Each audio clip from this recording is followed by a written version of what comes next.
Hello friends, आपल्या सर्वांची आवडती मालिका तू ही रे माझा मितवा या मालिकेच्या आजच्या रविवार 19 जुलैच्या एपिसोडमध्ये एकानंतर एक धमाकेदार ट्विस्ट आले आहेत. फ्रेंड्स, आजचा एपिसोड खूप भारी होता. मग नेमकं घडलंय तरी काय? तर आजच्या एपिसोडमध्ये एकीकडे ईश्वरी डान्स प्रॅक्टिस करत होती, तर दुसरीकडे नम्रताने ठरवलं की ती आता रांगोळी नाही काढणार, तर ती चक्क गाणं गाणार.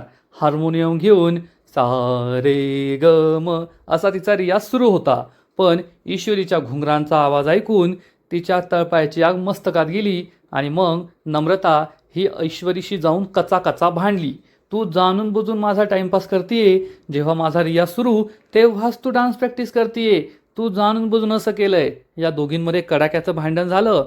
पण त्यापेक्षा मोठा ट्विस्ट, चक्क राजेश जेलमधून पळालाय आणि फक्त एकटा नाही पळालाय, तर बॉम्ब घेऊन पळालाय आणि आता तो ईश्वरी आणि अर्णवच्या जवळ बॉम्ब फोडणार आहे. पण ईश्वरी आणि अर्णव समोर तो आलाय. मग हा राजेश आहे हे या दोघांना कळेल का? आता ईश्वरी आणि अर्णवचं काय होईल हे सगळं पाहायला खूप मजा येणार आहे. मग हे सगळं नेमकं घडलं तरी कसं हे जाणून घेण्यासाठी हा व्हिडिओ शेवटपर्यंत नक्की पहा.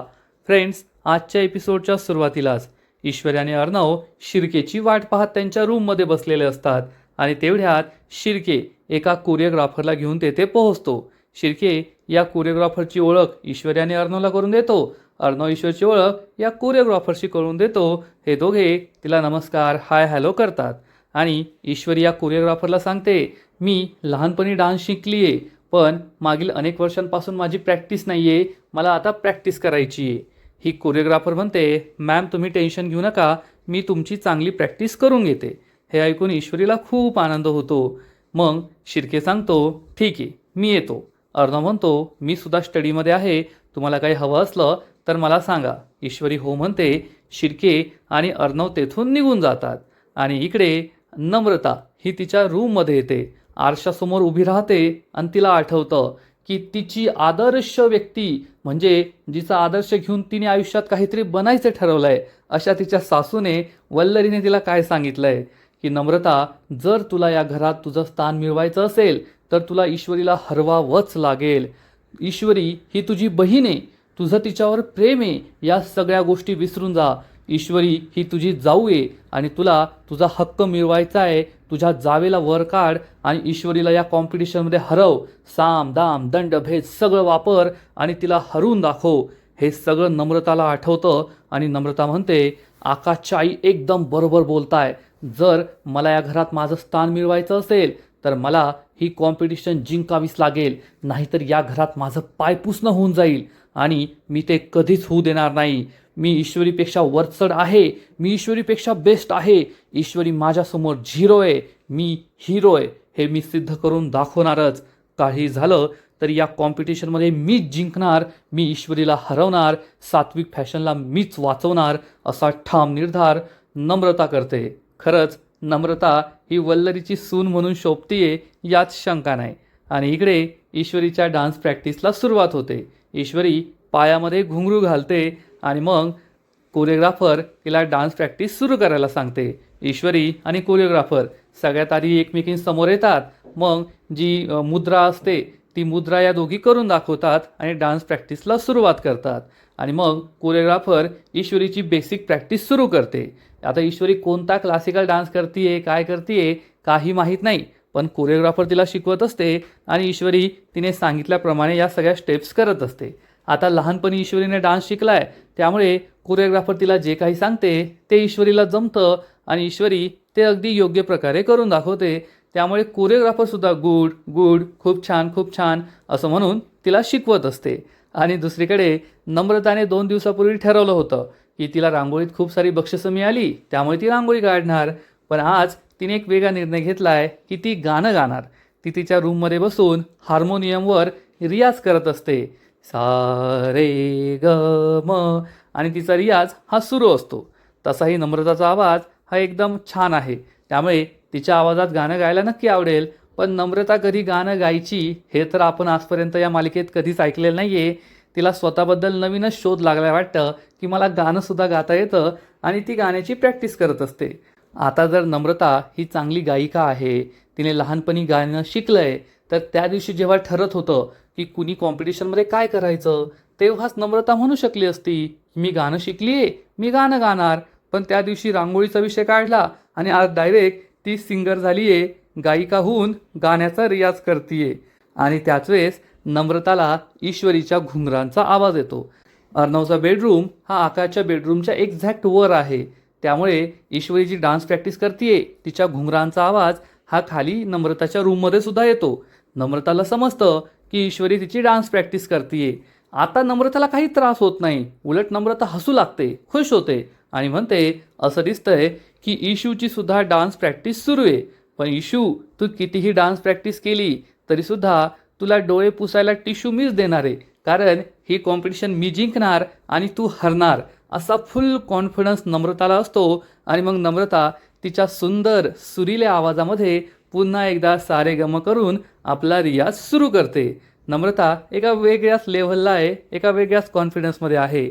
आणि इकडे ईश्वरीची मात्र, मला कोणाला हरवायचं आहे किंवा काय याचा विचार न करता मला सात्विक फॅशनसाठी ही कॉम्पिटिशन जिंकायची आहे, माझ्या नवऱ्याच्या आईच्या नावासाठी ही कॉम्पिटिशन जिंकायची आहे आणि आपल्या कुटुंबासाठी ही कॉम्पिटिशन जिंकायची आहे, असा विचार करून ईश्वरी आपली डान्स प्रॅक्टिस करत असते. ही कोरिओग्राफरसुद्धा खूप छान आहे आणि ईश्वरीला ती चांगलं शिकवत असते. या दोघींची डान्स प्रॅक्टिस सलग सुरू असते. ईश्वरीसुद्धा सगळं छान शिकत असते.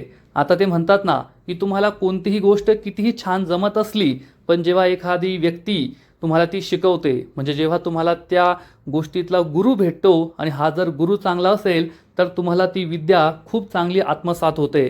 ईश्वरीबद्दल सुद्धा तेच होतंय. ईश्वरी खूप चांगल्या प्रकारे ही डान्स प्रॅक्टिस करते. आणि इकडे आकाश हा आपल्या रूममध्ये येतो. दरवाजामध्ये येताच त्याला दिसतं की नम्रता ही गाण्याचा रियाज करतीये. आकाश विचार करतो, नम्रता गाण्याची रियाज करतीये म्हणजे उद्याच्या कॉम्पिटिशनची तयारी करतीये आणि आपण उगाच तिला डिस्टर्ब करायला नको, कारण मी काही म्हणायला गेलो तर नम्रता कायम भांडण करायलाच तयार राहते. हे आकाशला आता कळलंय. खरं सांगायचं तर हिच्याशी लग्न करून आकाशच्या आयुष्याचं वाटोळं झालंय. पण उगाच वाद नको असा विचार करून आकाश रूममध्ये येतो आणि नम्रताजवळ येऊन उभा राहतो आणि नम्रताला म्हणतो, प्रॅक्टिस चालली आहे का? खूप छान. नम्रता म्हणते, हो प्रॅक्टिस चालली आहे, मी ना या कॉम्पिटिशनमध्ये गाणं गाणार आहे. आणि नम्रता लगेच आकाशला म्हणते, इशूची सुद्धा डान्स प्रॅक्टिस सुरू आहे. आणि आकाश सगळ्यात मोठी चूक करतो, स्वतःच्या पायावर धोंडा मारून घेतो आणि नम्रताला सांगतो, हो ना, ईश्वरीची सुद्धा प्रॅक्टिस सुरू आहे. दादाने तिच्यासाठी प्रोफेशनल कोरिओग्राफरला बोलवलं आहे, जी कोरिओग्राफर ईश्वरीची प्रॅक्टिस करून घेतीये. आणि हे ऐकताच नम्रताचा पापड मोडतो. नम्रता खूप चिडते. आकाश म्हणतो, मला असं वाटतंय की आता ईश्वरीसुद्धा चांगली डान्स प्रॅक्टिस करणार आणि कॉम्पिटिशनमध्ये रंगतील. कॉम्पिटिशन खूप इंटरेस्टिंग होणार आहे. नम्रता म्हणते, हो हो हो ना हो. आणि नम्रता चक्क खुदू खुदू हसू लागते. आकाशला काही कळतच नाही. नम्रता त्याला म्हणते, तुमचा भाऊ, तुमच्या भावाची बायको, तुमची लाडकी वहिनी खूप भारी प्रॅक्टिस करतीये, कॉम्पिटिशनमध्ये ती जिंकेल याचा किती आनंद झाला आहे ना तुम्हाला. आकाशला समजतं की आता मोठं भांडण होणार आहे. नम्रता म्हणते, अहो आकाश, दुसऱ्यांचं कौतुक करण्यापेक्षा तुमची बायको कशी जिंकेल याकडे लक्ष द्या ना तुम्ही. तुम्ही स्वतःचा सोडून दुसऱ्यांचाच उदो उदो करताय. आकाशला खूप राग येतो. नम्रता चिडून म्हणते, तुमच्या भावाने तुमच्या बायकोसाठी एक प्रोफेशनल कोरिओग्राफरला बोलवलं. तुमच्या मनात हा विचार नाही आला की माझ्या बायकोला सुद्धा प्रॅक्टिसची गरज आहे, मग तिच्यासाठी सुद्धा एखादी म्युझिक टीचर बोलवतो, तिचा सुद्धा रियाज चांगला होईल, कॉम्पिटिशनमध्ये तिला फायदा होईल. खरं सांगू ना आकाश, तुम्ही खूप चुकीचं वागताय. आकाश चिडून म्हणतो, बस झालं यार नम्रता, तू काय पुन्हा पुन्हा तेच बोलतीयस. तुला मी किती वेळेस सांगितलंय, या स्पर्धेत आपण भाग घेतलाय कारण स्पर्धा जिंकण्याचे चान्सेस वाढावेत म्हणून, आणि कुणीही स्पर्धा जिंकलं तरी मला चालणार आहे. अर्णव दादा आणि ईश्वरी जरी स्पर्धा जिंकले तरी मला काही प्रॉब्लेम नाही आहे. नम्रता चिडून म्हणते, पण मला प्रॉब्लेम आहे ना, मला आहे प्रॉब्लेम आकाश, कारण जर त्यांनी ही स्पर्धा जिंकली तर घरात सगळेजण त्यांचंच कौतुक करतील. आधी सगळे ईश्वरी अर्णव अशी माळ जपत असतात, आणि आता जर त्यांनी स्पर्धा जिंकली आणि त्यांच्यामुळे आपली कंपनी वाचली तर सगळे त्यांचा उदो उदो करतील, फक्त त्यांची पूजा करायचंच बाकी ठेवतील. आणि आपण काय, आपल्याला तसंही कुणी विचारत नाही, मग असंही कुणी विचारणार नाही. पाय पुसणी एवढी सुद्धा किंमत राहणार नाही आपल्याला या घरामध्ये. आकाश म्हणतो, नम्रता तू थोडं अति करतीये. नम्रता म्हणते, अति नाही करत आहे मी. मग तुमच्या भावाला जो विचार आला त्याला बायकोची किती काळजी की बायको प्रॅक्टिस करतीये तर तिच्यासाठी प्रोफेशनल कोरिओग्राफरला बोलवावं. तसं तुम्हाला का नाही वाटलं की तुमच्या बायकोच्या रियाजसाठी सुद्धा एखाद्या प्रोफेशनल म्युझिकल टीचरला बोलवावं. पण नाही, बायकोची काळजी नसल्यावर तुम्ही काय करणार. आकाश चिडून म्हणतो, नम्रता हे अति होतंय बरं का. नम्रता म्हणते, आकाश सोडून द्या, तुमच्याशी बोलून ना काहीच फायदा नाही आहे, तुम्हाला कधीच काही कळणार नाही. आणि आकाशसुद्धा विचार करतो, कशाला हिच्याशी लग्न केलं. आणि मग नम्रता पुन्हा एकदा तिचा रियाज सुरू करते, सारेगम सुरू करते. आणि तेवढ्यात नम्रताला ईश्वरीच्या घुंगरांचा आवाज येतो. आता थोड्या वेळ आधीसुद्धा आवाज आला होता तेव्हा नम्रताला काही त्रास नाही झाला, पण आता मात्र तिला त्रास होतो आणि नम्रता खूप चिडते. इकडे ईश्वरी आणि या कोरिओग्राफरची डान्स प्रॅक्टिस सुरूच असते. आता डान्स प्रॅक्टिस करायची, ठीक आहे, 1-2 दिवसावर कॉम्पिटिशन आली आहे, वेळ कमी आहे, पण मध्ये थोडा ब्रेक घ्यायचा असतो, पाणी प्यायचं असतं, काही खायचं प्यायचं असतं, म्हणजे एनर्जी असेल तर डान्स करता येईल ना. पण ईश्वरीला कदाचित या गोष्टी माहिती नाही आहे, त्यामुळे ईश्वरीला चक्कर येते, पाय दुखू लागतात. ही कोरिओग्राफर म्हणते, मॅडम तुम्हाला त्रास होणार असेल तर आपण थोडा वेळ आराम करूया, ब्रेक घेऊया आणि मग करूया डान्स प्रॅक्टिस. ईश्वरी म्हणते, नाही नाही नाही नाही नाही, ब्रेक काही नाही, प्रॅक्टिस करावी लागेल. आणि ईश्वरी पुन्हा एकदा प्रॅक्टिस करण्यासाठी उभी राहते. कोरिओग्राफर तिला डान्स स्टेप शिकवते आणि ईश्वरी आपली प्रॅक्टिस करतच असते. ईश्वरीला काही खाणं पिणं आराम या गोष्टी नको आहे, फक्त कॉम्पिटिशनच्या दिवशी चक्कर येऊन नाही पडली तर तेवढंच चांगलं होईल. ईश्वरीची प्रॅक्टिस सुरू असते आणि तिच्या घुंगरांचा आवाज ऐकून नम्रताच्या तळपायची आग मस्तकात जाते. नम्रता रागारागाने ईश्वरीच्या रूममध्ये जात असते. आकाशला समजतं आता काही खरं नाही. आकाश तिचा हात पकडतो आणि विचारतो, नम्रता कोठे चालली आहेस तू. नम्रता म्हणते, ही इशू ना जाणून बुजून असं करतीये, तिला माहिती आहे यावेळेस मी माझ्या गाण्याचा रियाज करणार, त्यामुळे ती सुद्धा तिची डान्स प्रॅक्टिस करतीये. तिच्या या घुंगरांच्या आवाजामुळे मला किती डिस्टर्ब होतं आहे. मी तिला जाऊन आत्ताच्या आत्ता जाब विचारतो. नम्रता पुन्हा जात असते. आकाश परत तिचा हात पकडतो आणि म्हणतो, नम्रता तू कोठेही जाणार नाहीये, आता कॉम्पिटिशन तोंडावर आली आहे म्हणून ती सुद्धा प्रॅक्टिस करते, यात तुला त्रास देण्याचा विषय कुठून आला. नम्रता म्हणते, आकाश तुम्हाला आहे ना ती कधीच चुकीची वाटणार नाही, पण मी आता सहन करणार नाहीये, मी माझा हक्क मिळवूनच राहणार. असं म्हणून नम्रता रूम बाहेर पडते. आकाश तिच्या मागे मागे जातो आणि मग अतिप्रचंड वेगाने नम्रता ईश्वरीच्या रूममध्ये पोहोचते. आणि ईश्वरी आणि कोरिओग्राफरची प्रॅक्टिस सुरू असते. नम्रता चिडून म्हणते, इशू बंद कर हे सगळं. ईश्वरी आणि कोरिओग्राफरला मोठा धक्काच बसतो. ईश्वरी विचारते, काय झालं ताई, एवढी का चिडली आहे तू. आकाशसुद्धा तेथे पोहोचतो. नम्रता चिडून म्हणते, इशू हे सगळं तू जाणून बुजून मला त्रास देण्यासाठी करते ना. तुला माहिती आहे की यावेळेस मी माझा रियाज करते म्हणून तू सुद्धा तुझी प्रॅक्टिस सुरू केली आहे. अगं किती मोठा गोंगाट आहे हा, काय तो म्युझिकचा आवाज, काय तो घुंगरांचा आवाज, मला माझा रियाज करता येत नाहीये, बंद कर हे आत्ताच्या आत्ता. ईश्वरीला मोठा धक्काच बसतो. कोरिओग्राफर सुद्धा घाबरते. आकाशला वाईट वाटतं, ही नम्रता अशी का वागतीये. ईश्वरी म्हणते, ताई मी तुला का त्रास देऊ.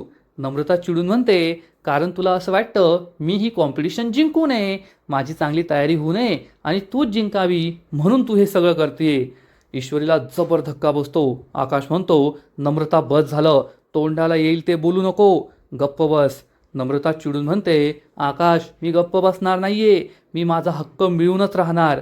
आणि ईश्वरी तुला काय वाटतं ही कॉम्पिटिशन तूच जिंकशील. असं काही नाहीये, पहिले 2 राऊंड तू जिंकली, पण मी तुझ्या खालोखाल मार्क्स मिळवले आहेत आणि आता पुढचा राऊंड मीच जिंकणार एवढं लक्षात ठेव.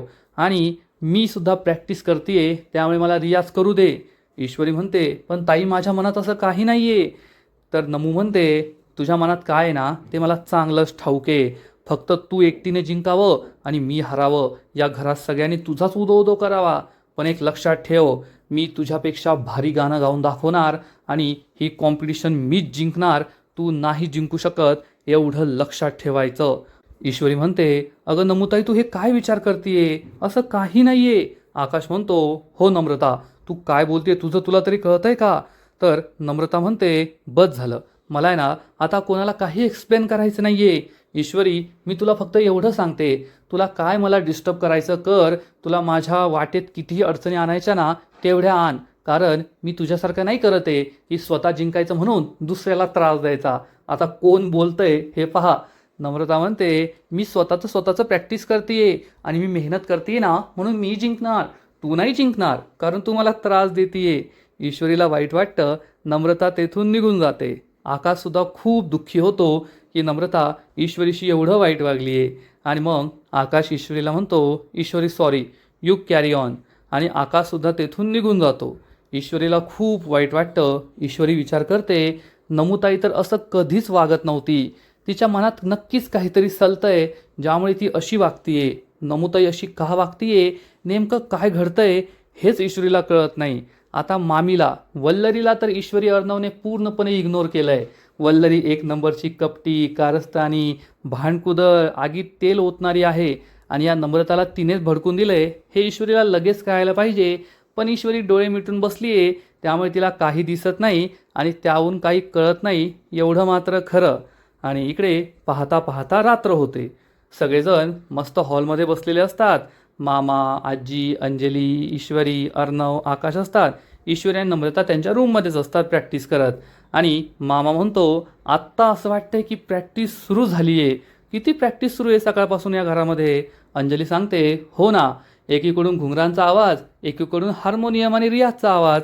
खरंच खूप छान वाटतंय. आपण सुद्धा स्पर्धेसाठी काहीतरी तयारी करतोय असं वाटतंय. आजी मामा खूप खुश होतात. आकाश आणि अर्णवला सुद्धा आनंद झालेला असतो. मग आजी अर्णवला विचारते, काय मग तुमची तयारी कुठपर्यंत आली आहे. तेवढ्यात अर्णवच्या रूममधून ईश्वरीच्या घुंगरांचा आवाज येतो. अर्णव सांगतो, ते तर तुम्हाला ऐकू येतंयच. तेवढ्यात नम्रता रूमच्या बाहेर येते. मामी तिला विचारते, काय मग नम्रता, तुझी तयारी कुठपर्यंत आली. नम्रता सांगते, आई माझी तयारीसुद्धा खूप छान सुरू आहे. मामा म्हणतो, आयडिया. आता या दोघींची तयारी झाली आहे, मग आपण या दोघींची जुगलबंदी करूया. म्हणजे नम्रता गाणं गाईल, ईश्वरी डान्स करेल. मग कोणाची तयारी किती छान झाली आहे हे आपल्यालासुद्धा कळेल. मामाची ही आयडिया सगळ्यांना आवडते. आजी म्हणते, छान आयडिया आहे. नम्रतालासुद्धा वाटतं, खरंच ही भारी आयडिया आहे. आणि तेवढ्यात ईश्वरी आणि कोरिओग्राफर जिन्यावरून खाली उतरत असतात. अंजली म्हणते, हे पहा, ईश्वरीसुद्धा आली. मग कोरिओग्राफर सगळ्यांचा निरोप घेते आणि तेथून निघून जाते. ईश्वरी खूप थकली आहे हे अर्णवला दिसतं. अर्णव म्हणतो, बस ना. आणि ईश्वरी नेहमीप्रमाणे, नाही नाही नको नको. अर्णव म्हणतो, बस. अर्णव तिला सोफ्यावर निवांत बसवतो आणि विचारतो, काय झालं, खूप थकली आहेस का. ईश्वरी सांगते, हो ना, खूप दिवसानंतर डान्स प्रॅक्टिस केली ना, त्यामुळे थकल्यासारखं झालंय. आता थोडा आराम करावा लागेल. अर्णव म्हणतो, हो तू कर आराम.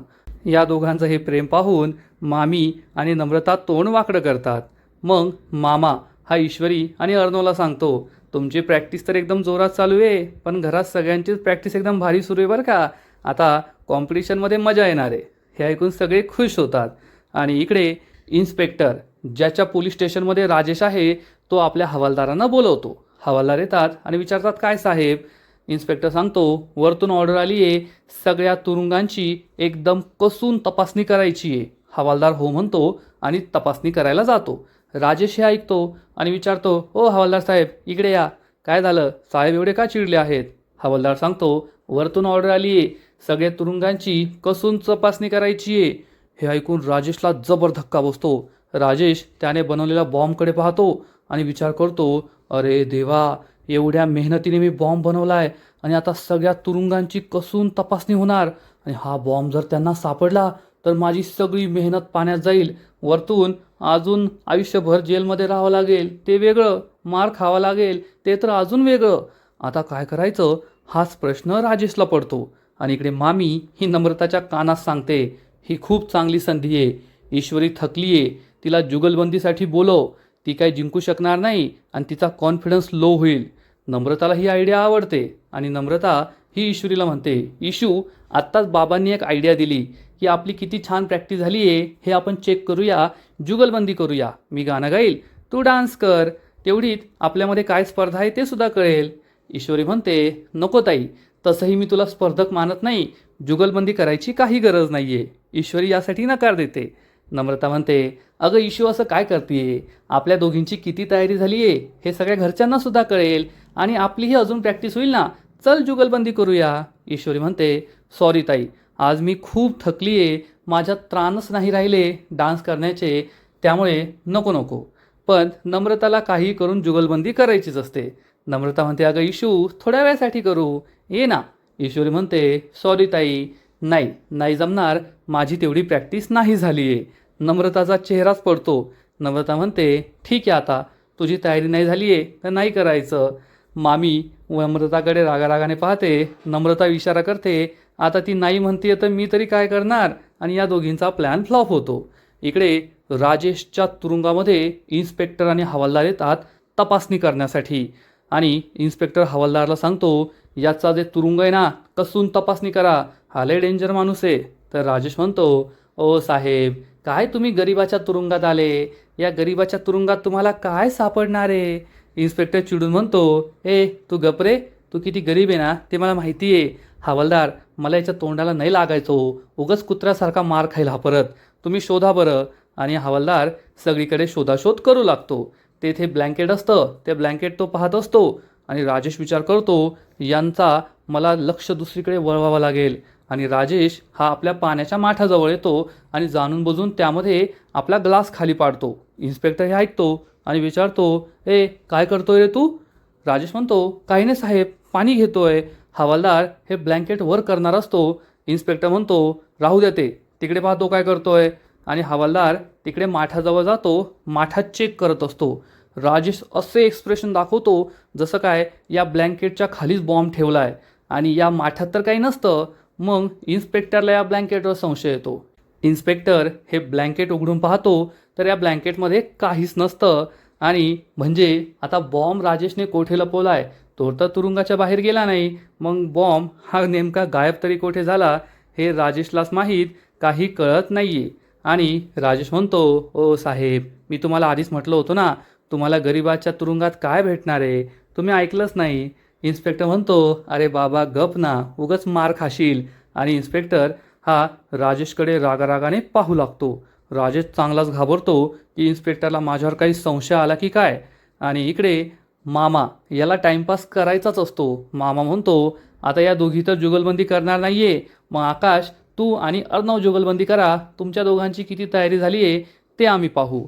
तर आकाश म्हणतो, अरे पण मामा, या दोघी जे काही करणार आहे त्यावरून आम्ही आमचं स्केच काढणार ना, आता या दोघी काय करणार आम्हाला माहीतच नाही आहे, ते कॉम्पिटिशनच्या वेळेसच कळेल.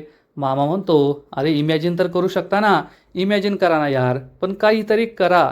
अर्णव म्हणतो, आकाश, मामाला टाईमपास करायचा आहे ना, मग करूया, काय फरक पडतो. मामा म्हणतो, चला मग तयारी करू.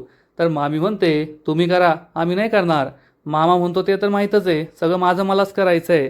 आणि मामा कॅनव्हास आणायला जातो. इकडे इन्स्पेक्टर हा राजेशकडे रागारागाने पाहत असतो. हे ब्लँकेट उचलून पाहतो, पण या ब्लँकेटमध्ये सुद्धा काही नसतं. राजेश म्हणतो, पाहिलं का साहेब, गरिबाच्या तुरुंगात काय भेटलं नाही तुम्हाला, उगाच तुमचा वेळ वाया गेला.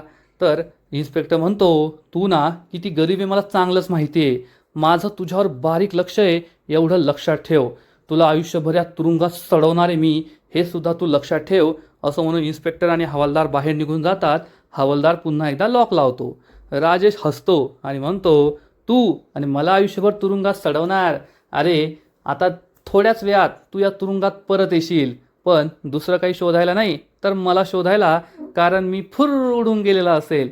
असं म्हणून राजेश तुरुंगात असलेल्या छोट्याशा खिडकीकडे पाहतो. आता त्यातून राजेश कसा बाहेर पडणार आहे हे त्यालाच माहीत. आणि इकडे मामी ही नम्रताला रूममध्ये घेऊन येते. नम्रता विचारते, काय झालं आई. तर नम्रताला मामी सांगते, नम्रता, ही स्पर्धा जिंकण्याचा सगळ्यात मोठा चान्स आहे तुझ्याकडे. पाहिलं ना तू, ईश्वरी 1 नंबरची थकेले, थोडंही डान्स प्रॅक्टिस केली की लगेच थकते, तू इतका भारी रियाज कर ना की तूच जिंकशील. नम्रता म्हणते, आई हे सांगायची गरज नाही आहे, अहो मी तिच्यापेक्षा भारीच आहे, इतकं भारी गाणं गाईल ना की ती माझ्यासमोर 0 आहे 0, हा राऊंड तर मीच जिंकणार. वल्लरी म्हणते, अरे वा, कॉन्फिडन्स तर खूप छान आहे, पण एवढं लक्षात ठेव की पहिले 2 राऊंड ती जिंकली होती, तू नाही. नम्रता सांगते, ते तर तिचं नशीब होतं, पण हा राऊंड मीच जिंकणार. नम्रताला वल्लरी ठणकावून सांगते, हा राऊंड जर तू आणि आकाशने जिंकला तरच तुम्ही ही कॉम्पिटिशन जिंकू शकता, एवढं लक्षात ठेवा. आणि तुझ्या नवऱ्याला थोडं समजावून सांग त्या अर्णवच्या छत्रछायेखालून बाहेर यायला, नाहीतर दिवसभर ईश्वरी अर्णवच करत असतो. नम्रता म्हणते, खरं आहे तुमचं, मला आकाशला सुद्धा भडकून द्यावंच लागेल असा विचार नम्रता करते आणि मामी तिला ठणकावून सांगते, आता ईश्वरी आणि अर्णवच्या आयुष्यात असं वादळ आणावं लागणार आहे ज्यामुळे ते दोघे एकमेकांपासून कायमचे वेगळेही होतील आणि ही कॉम्पिटिशन काय, यानंतर कोणतीच कॉम्पिटिशन ते कधीच जिंकू शकणार नाही. नम्रतासुद्धा एकदम खलनायिकेचे एक्सप्रेशन देते आणि मामी तर त्यात वल्लरी चॅम्पियनच आहे हे आपल्याला माहिती आहे. आणि आजचा एपिसोड येथेच संपतो. फ्रेंड्स, तू ही रे माझा मितवा या मालिकेचा आजचा एपिसोड खरंच खूप भारी होता, इंटरेस्टिंग होता आणि ईश्वरीची डान्स प्रॅक्टिस एकदम जोरात सुरू आहे.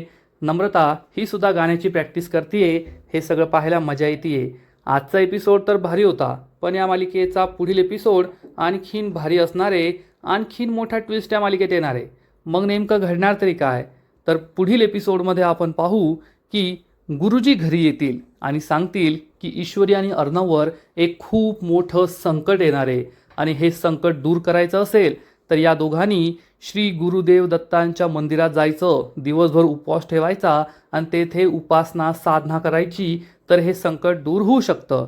हे ऐकून घरातील सगळे खूप घाबरतील आणि मग वल्लरी विचार करेल, ईश्वरी आणि अर्णववर संकट तर यायला पाहिजे, त्यांना हे व्रत नाही करू दिलं तर. आता वल्लरी काय करते तिचं तिला माहीत, पण इकडे राजेश हा तुरुंगातून पळून जाणार आणि चक्क त्या ठिकाणी पोहोचणार जेथे तिसरा राऊंड होणार असेल. राजेशच्या तोंडावर मास्क असेल, डोक्यावर टोपी असेल आणि राजेश स्पर्धेच्या ठिकाणी हा बॉम्ब ठेवायला जात असेल, पण त्याच वेळेस ईश्वरी आणि अर्णव तेथे येतील.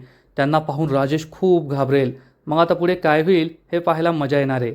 तर फ्रेंड्स, या मालिकेचा आजचा एपिसोड तुम्हालाही आवडला ना, नक्कीच कमेंट करून सांगा. आणि तू ही रे माझा मितवा या मालिकेचे असेच नवीन नवीन एपिसोड, नवीन नवीन अपडेट सर्वात आधी पाहण्यासाठी व्हिडिओला लाईक करा, शेअर करा, चॅनलला सबस्क्राईब करून बेल आयकॉनवर क्लिक करा, म्हणजे या मालिकेचे नवीन नवीन एपिसोड तुम्हाला सर्वात आधी पाहायला मिळतील. खूप खूप खूप धन्यवाद.